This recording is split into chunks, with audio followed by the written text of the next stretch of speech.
एक चोर था गोवर्धन डाकू, बहुत नामी डाकू था। बिल्कुल सरल उदाहरण में तुम्हें बताया है। तो एक दिन राज कर्मचारियों ने उसका पीछा किया और वो भागा, घोड़ा भी छोड़ दिया, पैदल भागा। तो एक जगह देखा बहुत सत्संग हो रहा था, कथा हो रही थी। पंडित परशुराम जी महाराज कथा कर रहे थे, करमैती बाई के पिता। ये प्रमाणित कथा हम आपको बता रहे हैं। तो उस सभा में घुस गया। तो राज कर्मचारी आए, सोचा सभा में चोर कैसे हो सकता है, यहां तो चोर घुसने का साउंड। तो अब उसको पाया ही नहीं। जब कथा 2-3 घंटे बाद समाप्त हुई तो कथा का प्रसंग चल रहा था। वृंदावन में श्री बांके बिहारी लाल को आज यशोदा मैया ने सोने की करधनी, सोना, वो तो चोर आदमी, करधनी सोने की। भगवान श्री कृष्ण चंद्र जी को बांके बिहारी को कह के पुकार। 8 वर्ष की अवस्था है, मैया ने सोने की लकुट दी, सोने का। अरे इतना माल एक साधारण, और गाय चराने अपने सखाओं के साथ जा रहे हैं। कथा समाप्त हुई, नजदीक पहुंचा, चाकू निकाली, पंडित परशुराम जी के गले में लगाई। पता लिखो, ये जो इतना धनी बालक का वर्णन कर रहे थे, पता लिखो। उन्होंने देखा तो उनका डाकू है जो मेरा नाम सुन करके भयभीत हो जाते हैं, हमारा नाम गोवर्धन डाकू है। कहा भैया इतनी तुम्हें जल्दीबाजी क्या है? बोले पता लिखो। केवल कहा? बोले मथुरा क्षेत्र वृंदावन, बाप का नाम नंद बाबा, कन्हैया, गाय चराने।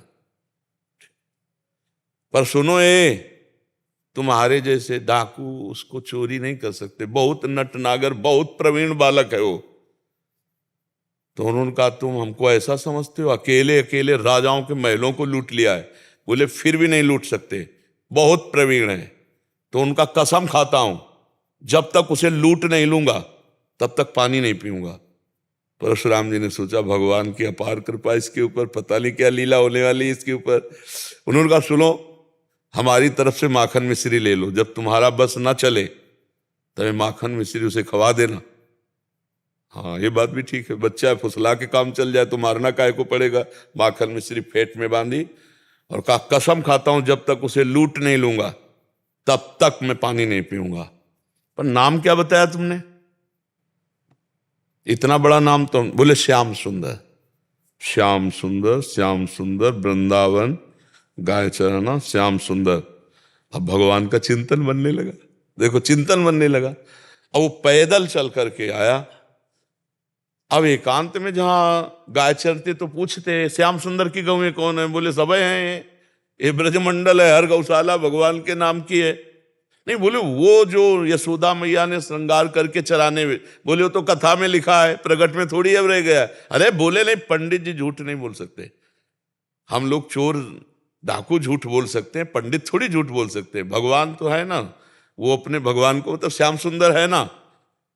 अब एकांत में विकल हो गया और कहा अगर कोई ईश्वर है तो मुझे श्याम सुंदर से मिला दे, क्योंकि मैंने कसम खाया है बिना लूटे पानी नहीं पिएंगे।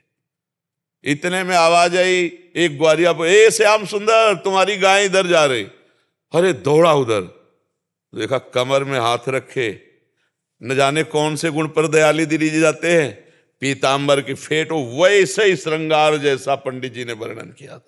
श्याम सुंदर, कमल नयन, मोर मुकुट और करधनी और लकुट।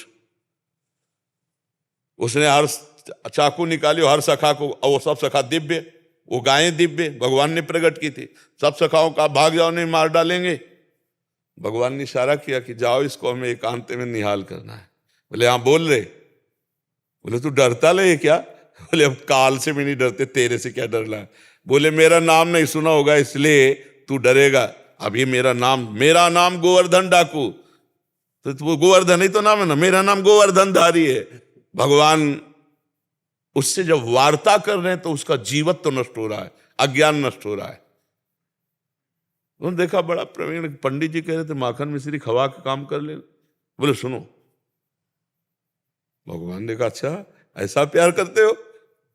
बोले प्यार के लिए नहीं है, ये सोना चांदी जो पहले ये उतराले के लिए। भगवान ने कहा ये तो वैसे ही उतार देंगे, लाओ तुम्हारा। माखन मिश्री खाई और कहा थोड़ा तुम खाओ, और जे भी भगवान ने चखाया उसे भगवत अज्ञान हो गया। अब भगवान को साष्टांग दंड, प्रभु प्रभु। एक बात सुनी कि कन्हैया गाँव में चला रहा है, चल पड़ा, कसम खा ली तो भगवान मिल गए। यहाँ जीवन व्यतीत हुआ जाता है, हलवा पूड़ी खा करके दिनचर्या का बैलेंस बनाते रहते हैं, तो भगवान कहाँ मिले? जब भूख प्यास सहकर केवल भगवान के दर्शन के लिए, तो भगवान उसी समय प्राप्त हो जाते हैं। हम लोग सुनते बहुत हैं, समझदार बहुत हैं, नहीं करना चाहिए ये भी जानते हैं, लेकिन भजन ना होने के कारण हम उसको उतार नहीं पाते हैं। भजन शुरू करो, अभी बात बन जाए। नाम जप करो और निश्चय करो कि मुझे इस मार्ग में चलना है, तो पापाचरण नहीं करना है, गंदी बात नहीं करनी, किसी को दुख नहीं देना, किसी का अहित नहीं करना, तो मंगल शुरू हो जाए। अभी दिव्यता आने लगे अंदर, अंदर की दिव्यता, ये बाहर शरीर का राग छूट जाता है। समझ पा रहे आप?